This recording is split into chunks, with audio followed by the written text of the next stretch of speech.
Fala, meu amigo. E aí, Tudo sempre bem? equipado, preparado. Fazer live contigo é Rapaz, bom, que é sempre uma super produção, né? na realidade, eu preparei aqui uma surpresa, mas não deu certo.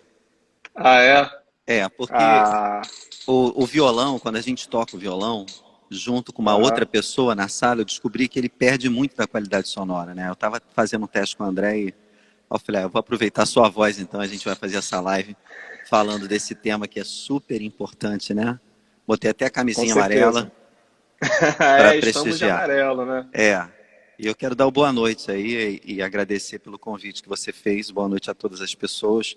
Eu joguei um holofote aqui para ver se iluminava e nem sempre dá para ver o nome das pessoas aqui, ó. Mas aí você fala para mim que a gente Não, vê se é pode amigo que está chegando, deixar. tá bom? Viviana chegou, a Márcia Barroso também chegou Opa, aí. Aos poucos as pessoas estão chegando. legal. Tarcísio, enfim, né, como eu já venho falando aqui, né, ao longo do mês de setembro, que eu escolhi, né, para a gente poder falar um pouquinho aí da valorização da vida, falar de prevenção ao suicídio, desconstruir esses mitos aí, né, de que não pode falar de suicídio, porque se falar de suicídio a gente acaba estimulando e dando ideia para outras pessoas se suicidarem também, quando na verdade a gente quando toca no assunto, reflete um pouco mais sobre ele, reflete um pouco mais sobre a vida. Então, acho que esse mês a gente vai estar aí pautado sobre esse tema. E a gente tem conversado aqui com pessoas, né, de diferentes, que pensam a vida por diferentes perspectivas, né? Mística e, enfim, pelo lado mais racional. E a gente sabe que a doutrina espírita kardecista, né, tem um olhar para a vida, né, bastante particular, bastante interessante, que desperta muita curiosidade. E você, como um grande estudioso aí da doutrina espírita, e empenhado aí em melhorar o mundo através aí da fé, né, eu acho que não tinha pessoa melhor para vir aqui hoje falar sobre isso do que você. Mas antes você pode aí começar se apresentando, falando um pouquinho aí de você. É, Thaís, bem-vinda, minha querida. Thaís já fez uma live comigo aqui. Enfim, vai bom, lá, Tarcísio. meu nome é Tarcísio, né? Eu sou formado em fisioterapia, fiz especialização em acupuntura. Eu vou falar de alguma coisa que eu fiz só para o pessoal entender até a forma de eu pensar, né, nesse tema, né? Acabei fazendo faculdade de Direito também. Eu gosto muito de estudar, de ler e de fazer coisas diferenciadas, né? Aí vou pelo mundo da música, toco um violão, já toquei na noite, né? Eu sou funcionário público. E essa visão diferenciada permite que você navegue nessas águas, né? E que você colha delas o que é de mais importante. Por exemplo, quando eu comecei a fazer a acupuntura, pela acupuntura mexer com meridianos, mexer com energia, eu só fui fazer isso porque eu já era espírita. Então o espiritismo me levou para uma filosofia mais oriental. Aí eu comecei a ver meditação, aí comecei a ver as massagens, né, que são feitas na China, ayurvédica, que são feitas, que é uma ciência da Índia. Então eu acho que quanto mais a gente vai aprofundando conhecimento em diversas áreas, mais você abre o seu campo de visão, né? E a espiritualidade hoje com esse tema quântico fala-nos dessa não localidade, dessa diversidade dos eventos, da formação. Eu acho que o futuro é a pessoa ter uma visão cada vez mais diferenciada das coisas, sem discriminação, sem julgamento, porque o que vale é o conhecimento, o aprendizado, o desenvolvimento humano, né? Essa é uma área também que eu adoro, que é a área do desenvolvimento humano. Então, o Espiritismo veio acrescentar, desde 20 anos de idade, né, Tiago? Hoje eu estou com 50 anos. E eu sou espírita desde os 20 anos, né? E tem uma história por que eu me tornei espírita, né? Posso contar? Não, antes da gente entrar propriamente na tua história, a gente vai chegar até lá, Tarcísio, porque assim, a gente ouve muito falar, né, de espiritismo, de kardecismo, né? Eu queria que você apresentasse para a gente, né, quem é esse cara, quem foi Allan Kardec, quem é Allan Kardec, né? Como é que a filosofia, como é que a doutrina espírita, ela se pauta, né, no que diz Kardec. Queria que você fizesse antes, assim, criasse assim, um preâmbulo, né? Claro que a gente não vai fazer isso, né, minuciosamente, porque a gente não vai ter tempo para Claro. isso. Mas É. para que as pessoas entenderem quem foi Kardec e por onde a filosofia espírita ela se pauta? Kardec foi essa pessoa ligada à pedagogia, né? Foi um autodidata também, desde muito cedo ele começou a estudar, estudou na escola de Pestalozzi, e ele acabou se enveredando para esse tema espírita, porque quando ele fazia ciência, pertencia à Academia de Ciência lá da França, ele foi convidado para algumas reuniões de mesas girantes, onde havia um fenômeno, as pessoas botavam a mão na mesa e a mesa se levantava e a mesa girava. Então a Europa inteira ficou muito absorvida por esses acontecimentos que para nós espíritas era uma chamada de atenção para o mundo acordar para uma realidade extrafísica. Kardec era naquele momento muito descrente e ele acabou estudando minuciosamente para ver se havia alguma falha nessa fenomenologia. E quando ele se deu por convencido, ele realmente começou a teorizar e fazer uma doutrina. Escreveu 5 livros, que a gente chama de Pentateuco Kardeciano, e através desses livros ele traz mensagens codificadas, né, dos espíritos, porque nós espíritas acreditamos que tem 2 mundos, né? O mundo paralelo a esse, que é uma outra dimensão, das pessoas que partem dessa dimensão habitam aquela. Mas aquela dimensão, ela começa antes dessa dimensão, né? O verdadeiro mundo é o mundo espiritual. Aqui nós estamos de passagem. Então, Kardec faz uma coletânea de mensagens e organiza isso sistematicamente em 5 livros e revistas espíritas também, né? Que ele vai publicando para divulgar esse conhecimento. E são os espíritos que trazem significado e trazem a verdadeira história do porquê nós estamos aqui, para que nós estamos aqui, qual o objetivo da nossa vida, né? De onde viemos, para onde vamos. Sabe essas questões mais urgentes que a gente, desde criança, fica se indagando? Pois é. Quando a gente estuda a doutrina espírita, a gente se depara com o Livro dos Espíritos, por exemplo, que é um livro de perguntas e respostas e que traz todas essas questões. E quando a pessoa lê esse livro, como eu, né, que li pela primeira vez, parece-nos assim um grande encontro com aquilo que a gente já conhece, sabe? A gente, na realidade, é um reencontro, né? Porque, segundo o Espiritismo, toda a lei está dentro da sua consciência. Então, você não vai aprender algo novo. Você vai relembrar algo que você já sabe, porque você viveu muitas e muitas vidas. Kardec foi essa pessoa. Um ser iluminado, super inteligente, e que teve a ajuda de uma equipe de espíritos, né?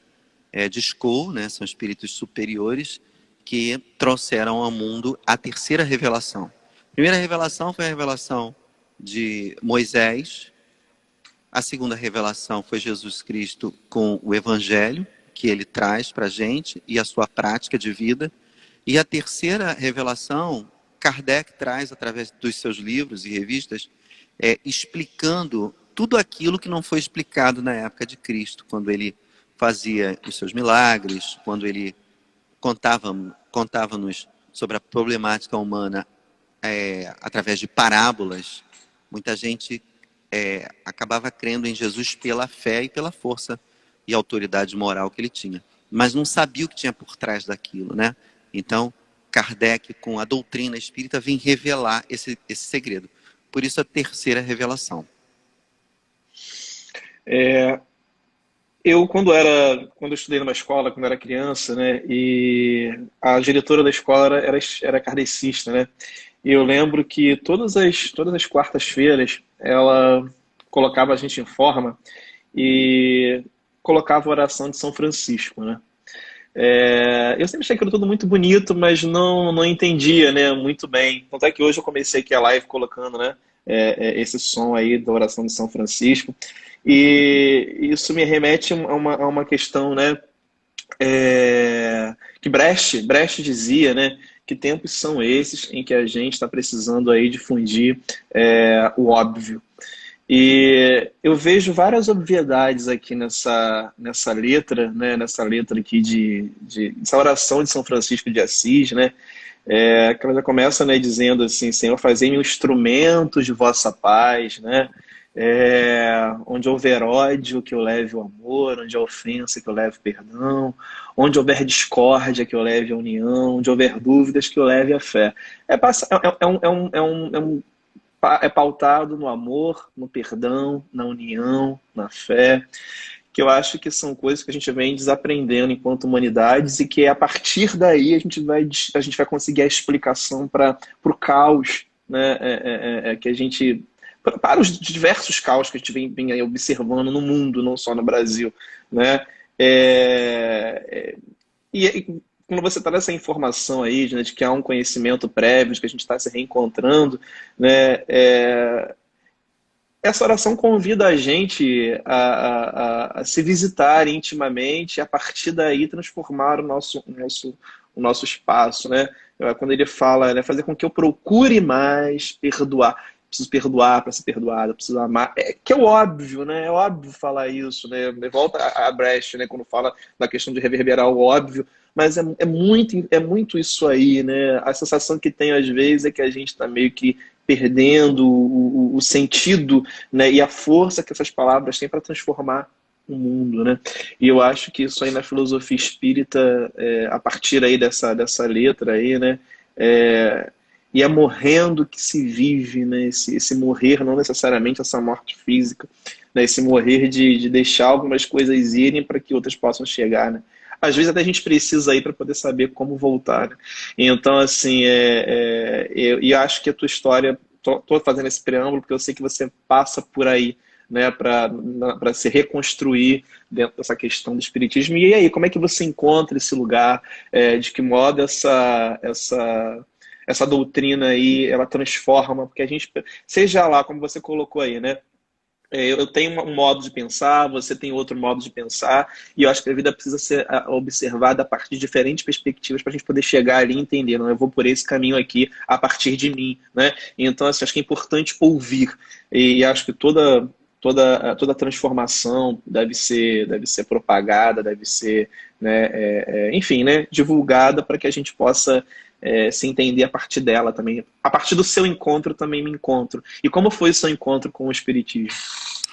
Na realidade, quando a pessoa tem uma sensibilidade assim mais exacerbada, ela pode se encontrar em alguns momentos da vida assim com essa síndrome do pânico, com uma crise de ansiedade.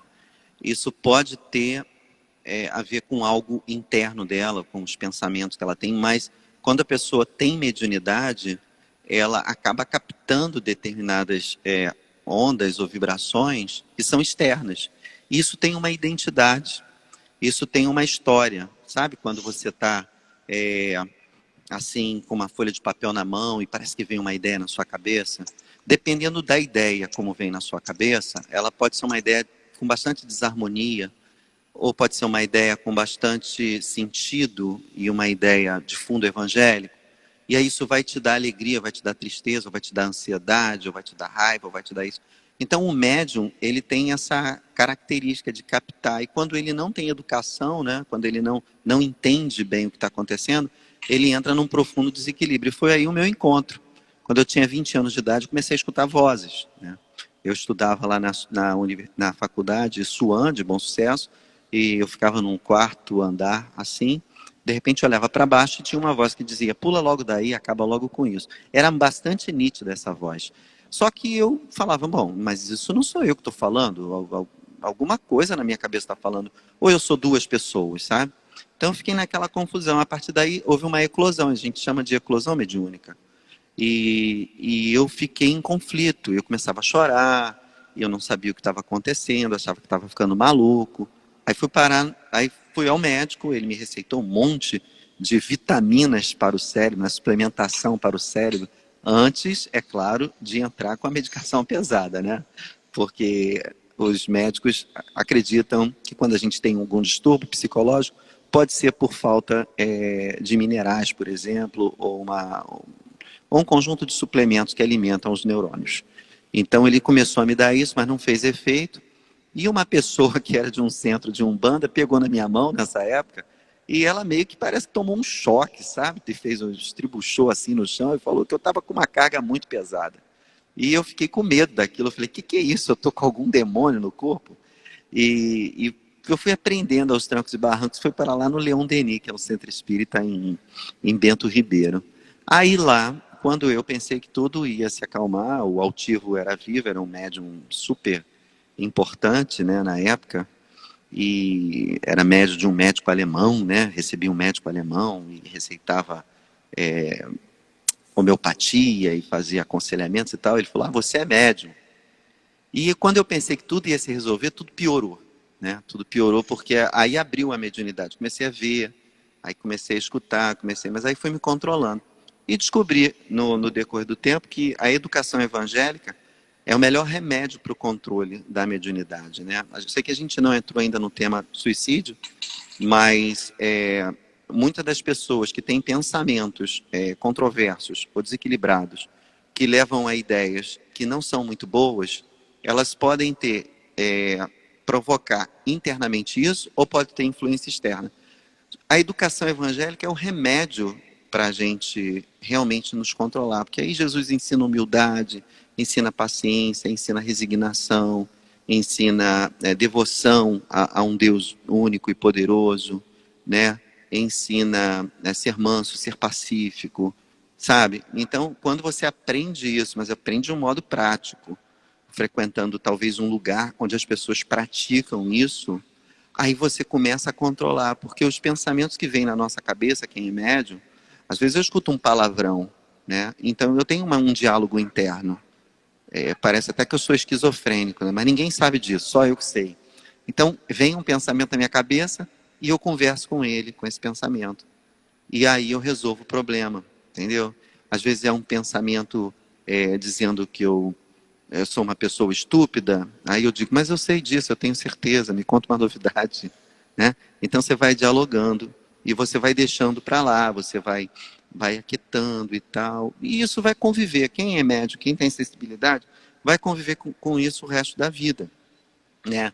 E essa educação evangélica que eu falo, porque o espiritismo de verdade ele tem que ser cristão, é um ponto de contato, né? É o ponto de apoio para dar equilíbrio à pessoa.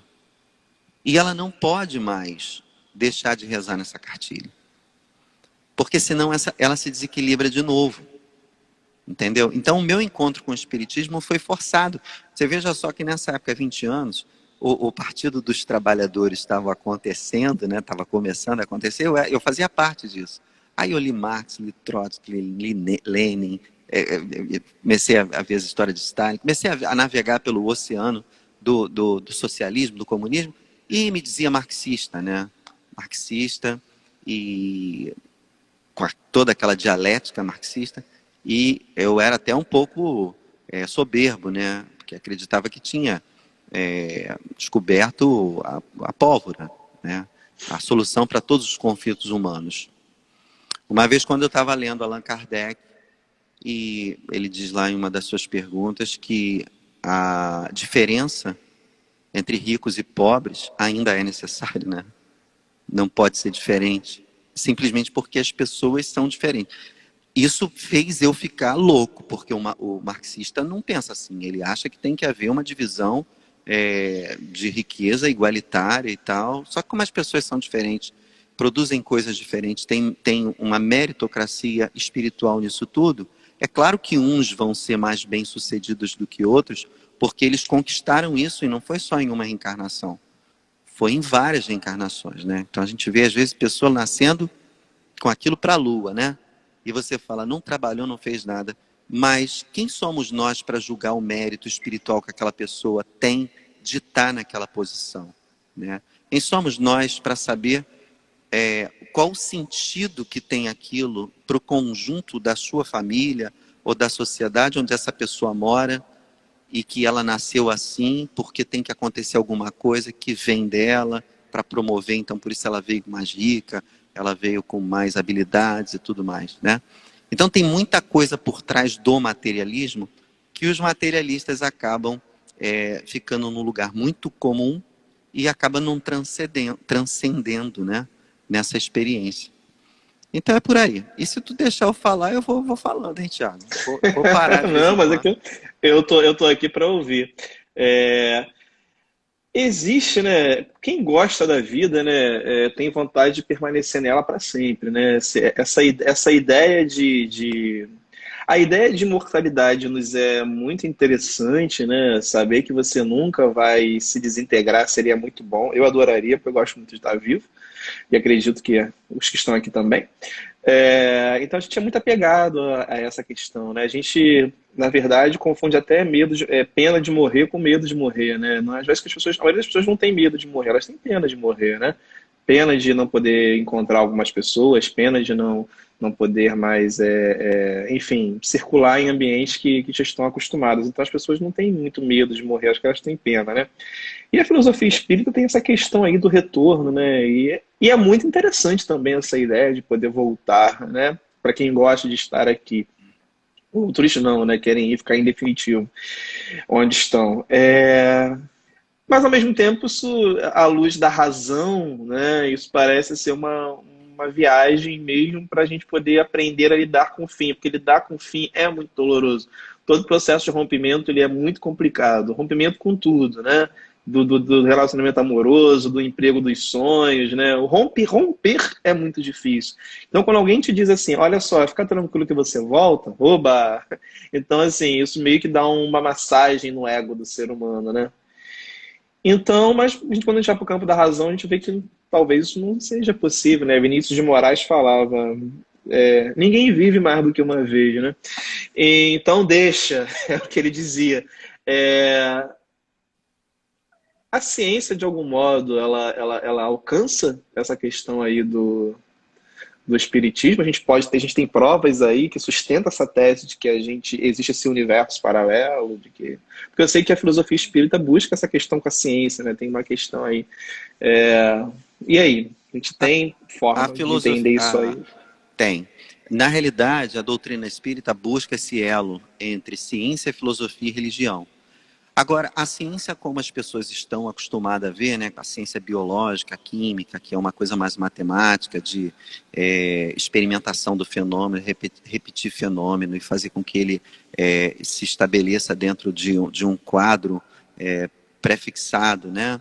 Por exemplo, a lei da gravidade, né? Você sabe que ela acontece em situações é, que as pessoas já experienciaram e sabem que é daquela forma que acontece. Então, estipularam uma lei, fizeram uma lei. Existe a lei da gravidade com os princípios tais e tais e tais. Essa ciência da observação, da experimentação, né, da comprovação, ela é a ciência mais rudimentar que a gente tem e ela tem base lá em Newton, né, a ciência mais de mecânica, né, mais material. Hoje a gente tem uma ciência que, que vai tomar conta do mundo, que é a física quântica, que tem muitos aparelhos que já funcionam até de acordo com essa ciência, as pessoas não se dão conta disso, né?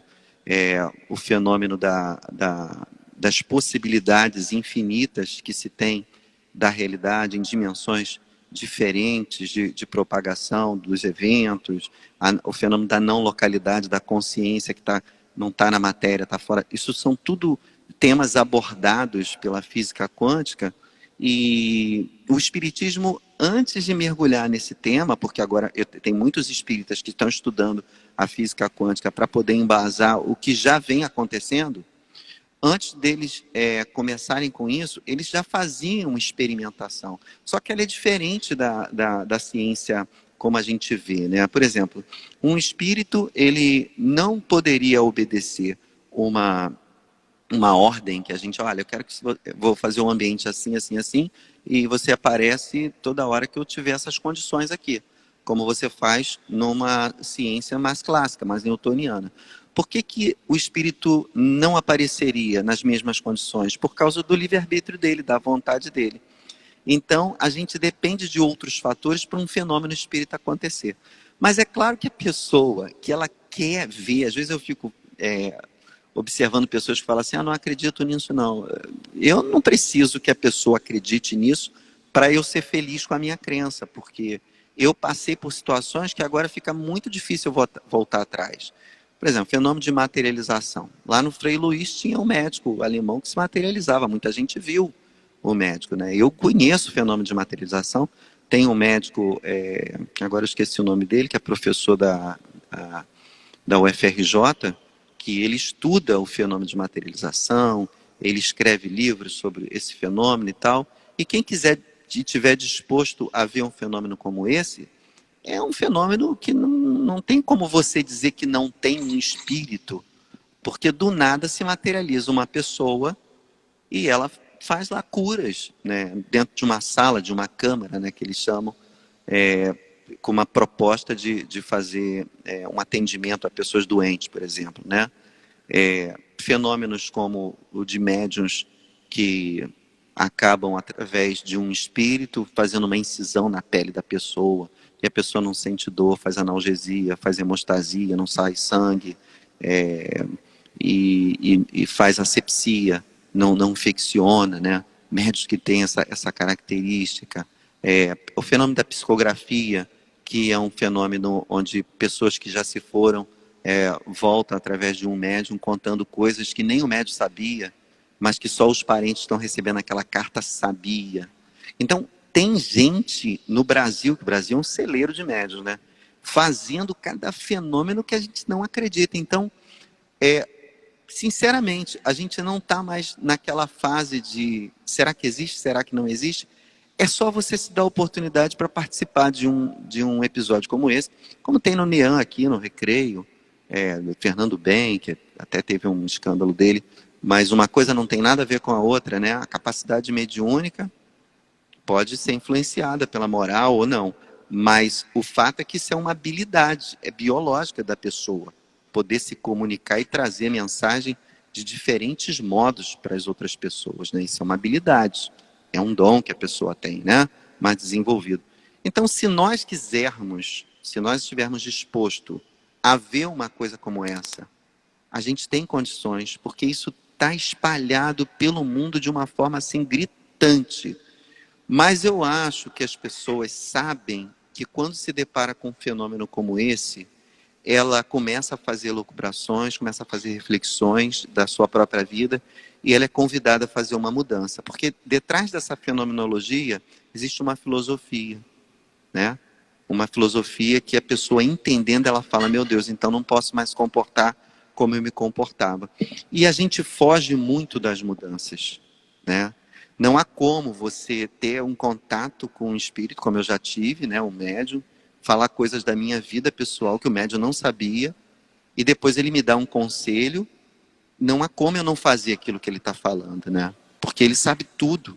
Uma vez eu tive um contato com o espírito que eu acordei eu estava dormindo numa casa, tinha uma médium, eu acordei, a médium, ela incorporou um espírito, e ele falou assim, e o que você achou da criança? Eu falei, criança? É a criança do seu sonho. Eu falei, como é que ele sabe que eu sonhei com uma criança? Ele falou, a mancha, né, na cabeça da criança, o que você acha que era? Aí eu falei, era uma mancha. Fiquei assim, apavorado dele saber do meu sonho. Como é que ele sabia do sonho, né? E ele falou assim, você acha que era uma mancha? Eu falei, eu acho. Mas meio assim desconfiado. Não, era sangue. É porque essa criança não vai vingar.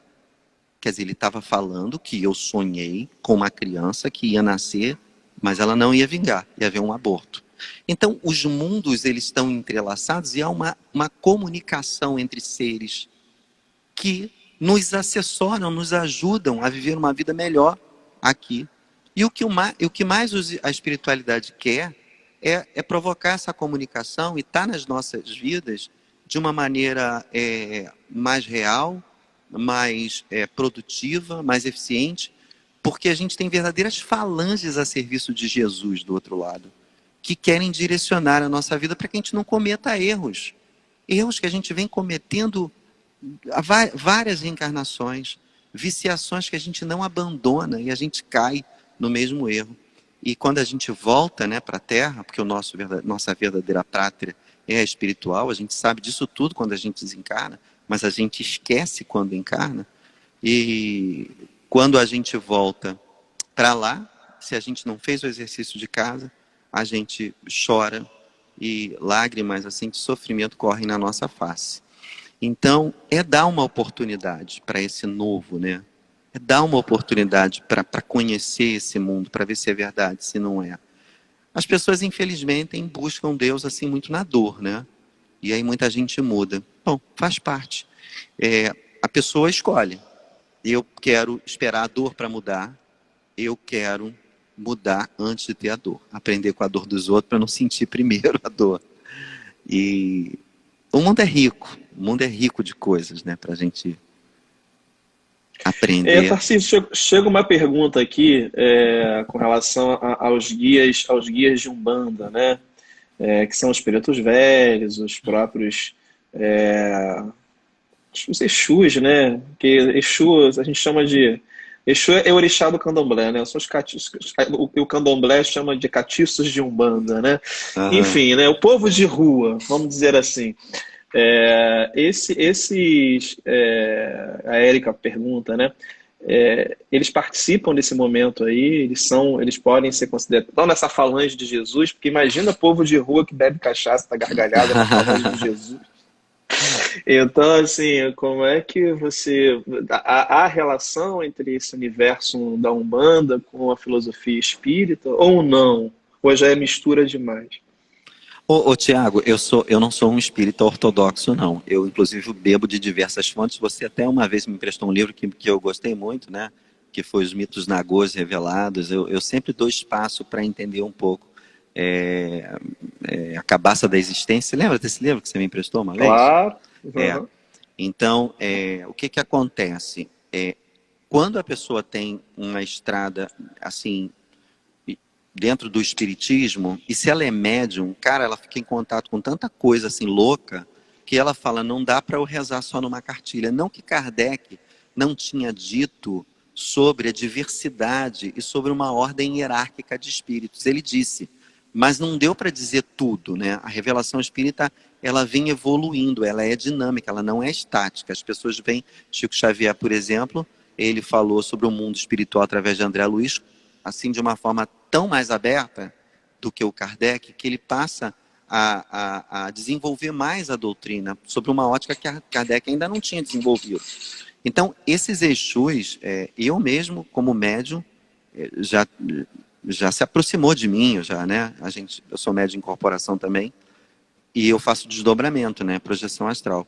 A experiência que eu tenho através da prática e um pouco da teoria é de que são espíritos, na realidade, que ocupam uma dimensão vibratória e que têm um grau de importância no trabalho divino. Só que esses espíritos, é até estranho eu falar assim, mas as pessoas acreditam que um Exu ou que um preto velho são espíritos com uma vibração mais baixa, atuando nessa vibração.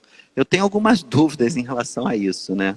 Porque uma vez um Exu se apresentou através de mim, deu uma mensagem, eu sou semiconsciente, e ele disse assim, quem está mais em cima? Aquele que desce até lá embaixo para tirar o cara da lama, ou que permanece em cima e não consegue descer?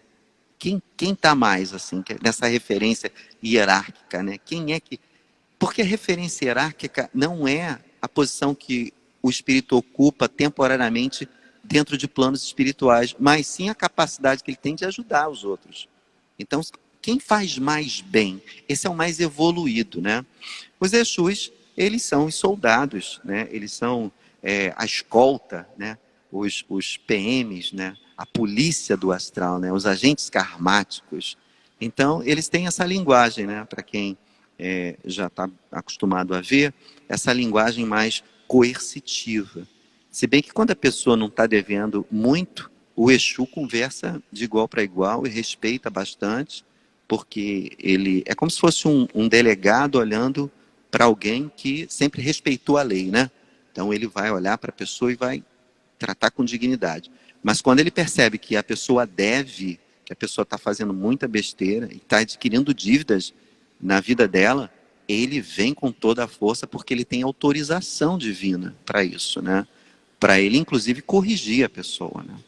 Ele tem essa autorização. Outro dia eu conversei com uma entidade e eu estava disposto a fazer uma coisa de pirraça, e falei com ela, ela falou assim, experimente fazer isso. Nós temos autoridade para tirar você daqui.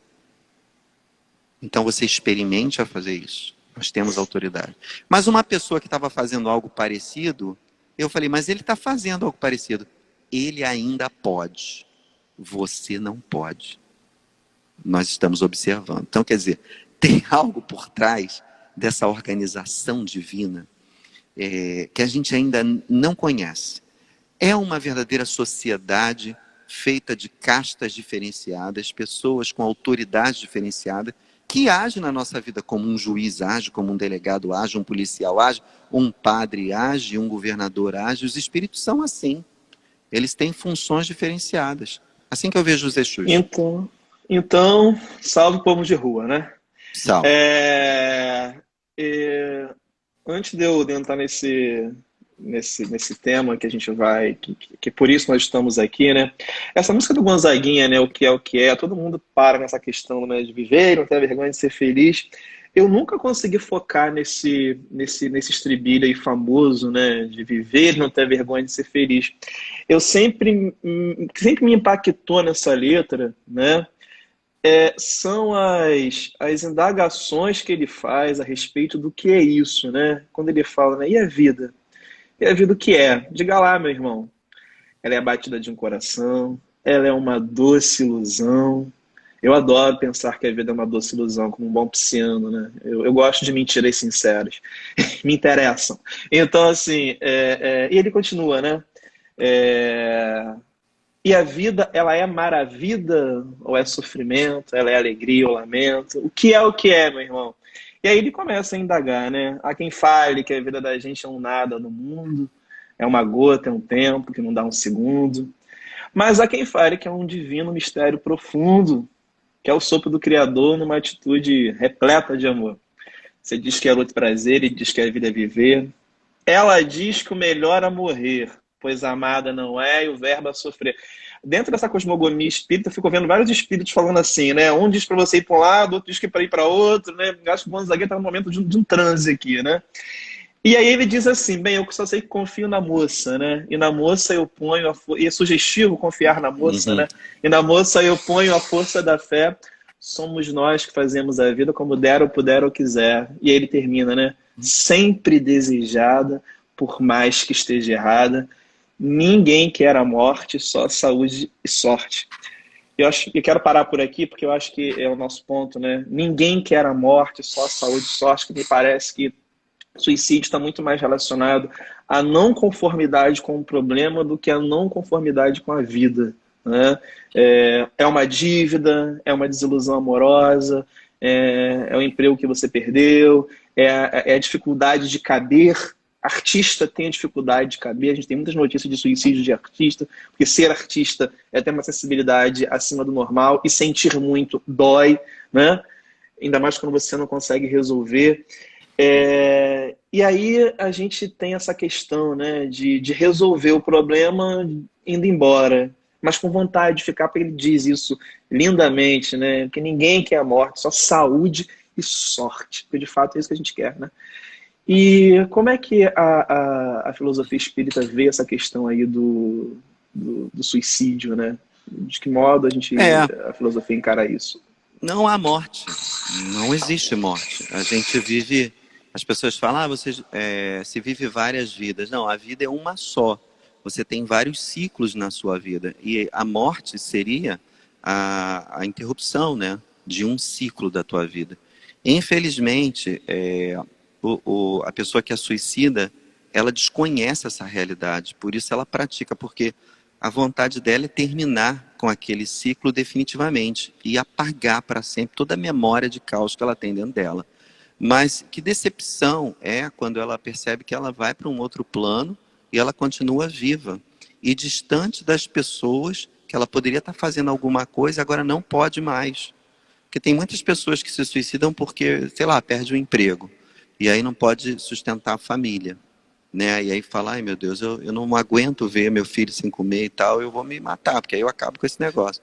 Aí do outro lado, a pessoa é convidada, né, depois que ela adquire o equilíbrio, a ver a miséria que a pessoa está passando sem a presença dela, que poderia estar fazendo alguma coisa. Então ela não conseguiu realmente eliminar a vida, ela está em outra dimensão, que agora dificulta ela de estar trabalhando em prol da família que ela escolheu, né, como missão na Terra, e é lamentável, né? Hoje a gente tem esse apelo para não se falar, não se fala nisso, não fica porque você joga mais culpa e tal, mas não é culpa, é consciência.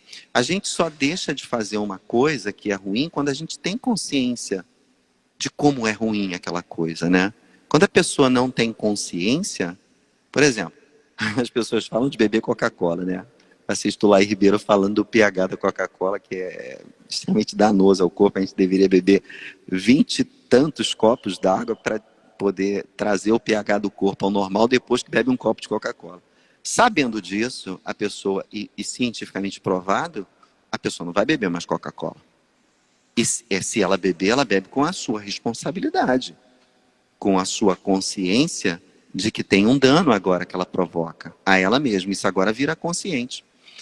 As pessoas, por não entenderem a realidade extrafísica, fazem coisa à própria vida que custa, que tem um preço muito alto. Eu estou falando isso porque, para mim, é muito fácil ver isso. As pessoas, quando elas não conseguem ver isso, elas deveriam se aproximar de pessoas que conseguem ver e que têm pelo menos uma conduta moral inquestionável, porque aí você fala, não, eu não vejo, mas o fulano vê e eu acredito nele. Divaldo Pereira Franco. Uma conduta inquestionável. Conversa com o Divaldo sobre suicídio, né? Vê os vídeos dele sobre suicídio. Eu digo de cadeira que eu consigo sair do corpo à noite, né? Tenho um fenômeno chamado desdobramento. Então eu vejo vários espíritos que já morreram, pessoas que eu conheço. Eu vejo pessoas que saem do corpo, mas inconscientemente estão do outro lado. Eu converso, elas nem estão bem inconscientes ainda. Então eu sei que a vida continua, porque eu vejo pessoas que já morreram e que contam as suas histórias. E pessoas em condições muito difíceis, por causa de resoluções que tomaram na vida, que levaram a ela a ter uma vida no plano espiritual mais dificultosa. Deus é soberanamente justo, bom. Ele é uma pessoa, é um pai. Mas a sua justiça, ela está dentro de uma lei. Se a gente fere essa lei, a gente tem consequências seríssimas em todos os campos. O suicídio é a interrupção da vida física. E a pessoa, quando faz isso, ela tira algo que ela nem poderia tirar, porque quem deu a vida a ela não foi ela, foi Deus que deu. E deu com o propósito de cumprir uma missão até o fim. Se essa missão é muito difícil para a pessoa, eu sei que é difícil, às vezes, quando você está com um transtorno mental, tentar raciocinar assim. Mas o fato é que Deus, que é um Pai maravilhoso, justo e bom, nunca deixaria um filho seu à sorte ao desdará. Ele sempre resolve a problemática da nossa vida quando a gente mais precisa dele. Então, a pessoa deveria fazer um exercício de fé. Para fazer exercício de fé, tem que ter uma mente mais transcendente. Tem que buscar apoio. Tem que conversar com pessoas que superaram esse problema. Tem que conversar com pessoas que sabem disso, de uma forma mais transcendente. Porque o remédio vai fazer efeito durante um tempo, a terapia vai ajudar você a entender a sua problemática. Mas essa viagem mais religiosa, mais espiritualizada, ela vai te dar uma energia, um gás tão poderoso que você não vai precisar mais de remédio, você não vai precisar de terapia, porque você vai encontrar o sentido da vida. O sentido da vida, quando você faz um mergulho espiritual, é descobrir por que você está aqui. Por que você está com a tua família. Eu digo para vocês que eu tive, assim, grandes revelações mediúnicas que me explicaram isso. E para todo mundo, Deus não tira essa oportunidade. Eu sei por que eu estou com a minha esposa há 30 anos. Eu sei porque eu tenho uma sogra. Eu sei por que a minha mãe está comigo. Cara, quando você tem essa certeza das coisas, que a espiritualidade te dá de presente, porque você busca isso, você não tem mais nenhum problema em continuar vivendo. Porque agora fez todo sentido. A falta de sentido para as pessoas na vida que elas têm é que levam a ela a cometer abusos, arbitrariedades e crimes que são extremamente danosos e têm repercussão. O suicida nunca vai ser abandonado por Deus. mas ele vai se afastar de Deus. E por mais que a espiritualidade acolha ele, ele vai passar por um período de confusão muito grande. Isso vai dificultar ele a ser mais rápido nesse desenvolvimento, nessa evolução. Eu sei que há graus diferenciados de suicídios, também é bom falar, tá? Sob o ponto de vista espiritual, há grandes suicidas com peso kármico muito grande, há suicidas que são mais inconscientes, com peso kármico muito pequeno, mas continua sendo uma lesão à lei.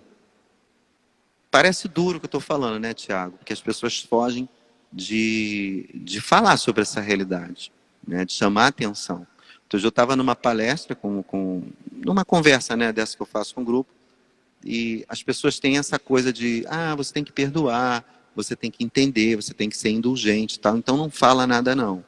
Você deixa a pessoa, relaxa. Não sei. Só que quando você conhece uma coisa e você sabe que a pessoa está fazendo algo errado, principalmente quando é criança, você tem que saber dar limite. Você tem um poder, você tem uma autoridade, use isso para ajudar as pessoas em determinados momentos, dando limite a ela. Porque as pessoas às vezes são muito inconscientes e você tem que segurar na mão delas e falar, calma, né? E esse choque de realidade é é o calma, entendeu? É explicar e dando consciência às pessoas. Se as pessoas, depois de saberem disso, quiserem continuar, elas vão continuar. Só que tem um detalhe, sabendo disso. Porque Jesus, quando veio à Terra, ele municiou as pessoas. Ele, através de parábolas, ele falou muita coisa. E as pessoas obedeceram ele pela autoridade que ele tinha, e ele colocou limite. Teve momentos que ele chicoteou no templo, colocando limite. Então, a gente tem que saber se posicionar para não ser nem tão religioso demais e permissivo, né? E nem tão brutalizado a ponto de não entender a dificuldade do nosso irmão. Mas a gente tem que achar o caminho do meio para colocar limite e entender. Colocar limite e entender. Colocar limite e entender. E a educação e o conhecimento é o melhor caminho para isso. Então essa história de que vou me suicidar para acabar, não acaba, né? A morte não existe. É bom demarcar isso dentro da perspectiva, né, espírita kardecista. A morte ela não existe. Você traz uma questão aí interessante que eu conversei até com o Ricardo na nossa última live, que é essa questão aí de... Bem, a meu ver, são questões complementares, né? O tratamento terapêutico, o tratamento psicanalítico, né? Estudar o uso da medicação, ele é importante, e o uso, e a filosofia espírita, né? A igreja evangélica, e o candomblé, e a umbanda, e o judaísmo, enfim, né? Vão também fazer a gente chegar próximo desse sentido da vida, né? E eu acho importante a gente também, né, Tarcísio, demarcar isso, né, porque assim, quando a gente sofre, né, a gente fica muito vulnerável a qualquer tipo de solução que possa nos tirar desse sofrimento. E muita gente se aproveita disso, inclusive, né, para poder manipular, para poder, né, estabelecer relação de poder. A gente sabe que existem os falsos profetas, né, enfim. Então, é importante isso, né? Se não excluir também o tratamento profissional, médico, né? Algumas questões precisam também. Uma coisa não invalida, não exclui a outra, né? Não, Deus deu autorização para a gente se organizar aqui na Terra, né? Então, às vezes, Deus se utiliza de um médico da Terra para poder fazer a obra que ele tem que fazer. Então, eu sou fisioterapeuta, né? Eu sou da área de saúde. Eu tenho muito respeito e consideração às normas e às condutas dos profissionais da área de saúde. Então, por eu ter também, até na família, casos de transtorno mental, um caso de transtorno mental, eu sei que a equipe tem que ser multidisciplinar. A pessoa tem que ter uma consulta com o psiquiatra, né, se for um caso mais grave, tem que fazer terapia com o psicólogo,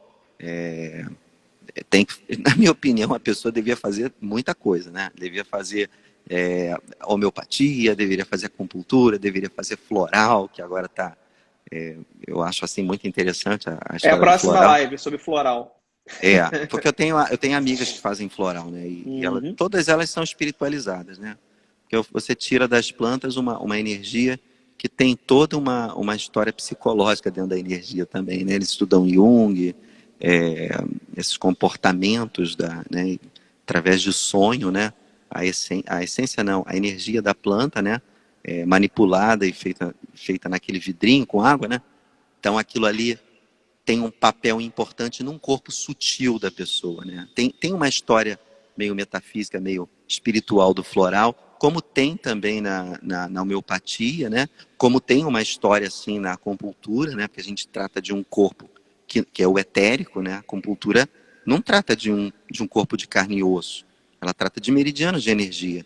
Só que hoje, é por isso que eu estou te falando, a gente está passando por uma nova era. As pessoas estão vendo que esses tratamentos mais espiritualizados, né, que trabalha essa quinta essência do ser humano, ele vai acabar dominando, sem tirar a importância dos tratamentos da escola newtoniana, da escola mecanicista, que são mais materiais, né?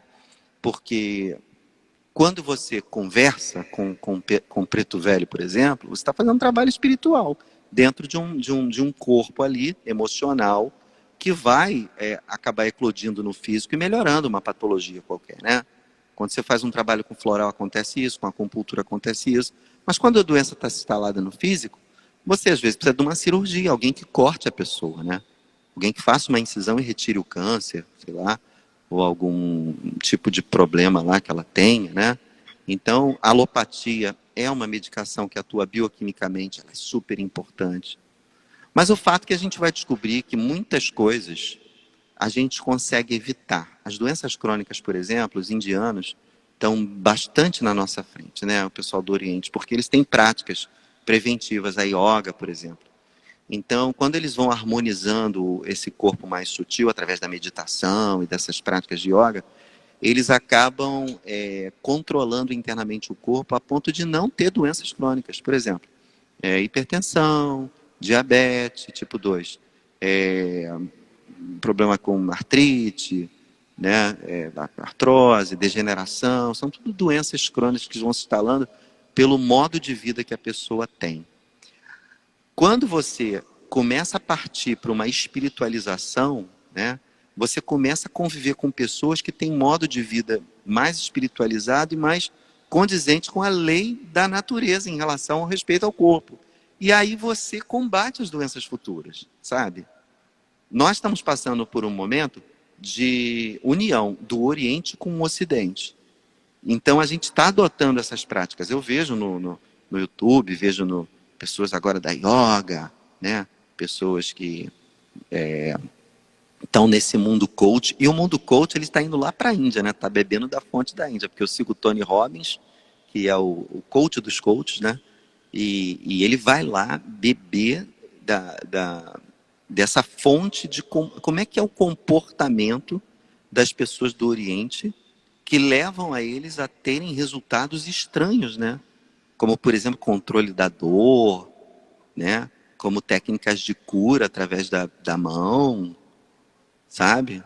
É, controle das reações corporais, né? O cara deita num prego, o cara... Por exemplo, na China, por eu estudar acupuntura, eu sei que tem o Qigong. O Qigong é uma técnica de mobilização de energia. O cara faz assim, ó, com você de longe e ele te arremessa. Você está longe dele, ele não encosta a mão, ele só faz assim, sabe? Te dá uma pressão assim. É como se um vento te tocasse e levasse longe. Só que eles fazem trabalhos assim de manipulação à distância com pessoas. Tem técnica de hipnose também, que a gente não entende bem, onde você manipula o ti à distância. Quer dizer, o Ocidente não sabe dessas coisas ainda. Quando a gente começar a perceber que a gente tem níveis energéticos, que a gente pode atuar e promover cura, né? Promover uma harmonização melhor do nosso estado de saúde, a gente vai sair da alopatia, né? Não vai abandoná-la, mas vai deixar praticamente o pessoal da farmácia falido, né? Porque tem coisa que não precisa mais. Por exemplo, eu tenho na acupuntura técnica de dor de cabeça, eu vejo o neurologista falando, dor de cabeça é para sempre, é crônica, não vai ter jeito. Eu já tirei várias dores de cabeça com a acupuntura. Porque é como se você pegasse um interruptor que está funcionando mal dentro do corpo energético da pessoa, você virasse a chave e a partir de agora vai correr o fluxo naturalmente ali. É um bloqueio energético, que você só tira isso com agulha, ou com qualquer outra técnica que você pudesse mexer no meridiano da pessoa.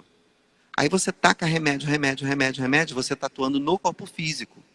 Mas tem um corpo etérico que envolve a pessoa, um amarrado energético. As pessoas não entendem isso ainda. Mas a ciência hoje já faz experiências provando que os pontos de acupuntura, por exemplo, eles têm um potencial elétrico diferente de outra parte do corpo, né? Então eles estão mapeando pela diferença de potencial elétrico os mesmos pontos que os chineses já falaram que tem. São pontos mais permeáveis, entendeu? De acupuntura. Então tem diferença elétrica.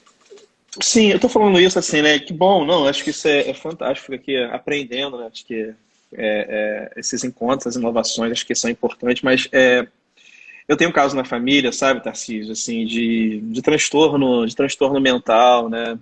Uma pessoa muito querida mesmo. E simplesmente a fé foi apresentada a ela como uma forma de resolver o problema, né? Pois bem, em um determinado momento teve uma relação concomitante entre a fé e a clínica, ela chegou a ficar internada numa clínica e tal, só que ela afundou na fé, eu acho que afundou na fé, eu entendo como afundar na fé nessa perspectiva, porque assim, ficou muito ruim o final, sabe? Ela é uma pessoa recuperada hoje, constituiu família, tem uma filha e tal, mas tem bloqueios que não resolve nunca mais. É triste demais isso, porque assim, você vê que não procurou uma ajuda profissional, não procurou o lugar devido para tratar naquele momento, e hoje, né, não se recuperou. Tem lá a vida normal, religiosa, não é espírita, é evangélica, né? Mas, enfim, às vezes também o não procurar o médico, né, é muito complicado, né? Como foi colocado aqui, né, uma coisa complementa a outra. Nosso tempo está acabando. Mas quero mandar um beijo para minha prima Flávia aqui, que estou com uma saudade dela. Enfim, quase 2 anos que a gente não se vê. Ela disse que vai vir mês que vem aqui no Rio, então estou esperando para a gente poder se ver. Mas, enfim, eu vou acabar esse bloco aqui e vou te chamar de novo para a gente poder falar sobre karma. O karma é uma questão que também desperta muita curiosidade. Muita né? Então, eu vou encerrar. Não, voltem, tá, gente? Volta. Esse pessoal que rapidinho. veio, tá acabando, né? Então, vou encerrar e vou te chamar de novo. Tá bom, Peraí. tá bom, tudo bem. Peraí, cara, como é que a gente faz aqui? Preciso salvar essa live. Preciso salvar isso aqui. Deixa Cara, eu encerrar não tô normalmente. conseguindo. Por que você não deixa Mas encerrar normalmente? sem encerrar, porque tá acabando, faltam 5 segundos. Vamos lá. Ele Não, encerra acho que eu vou normalmente. conseguir, né? Ele encerra normalmente e depois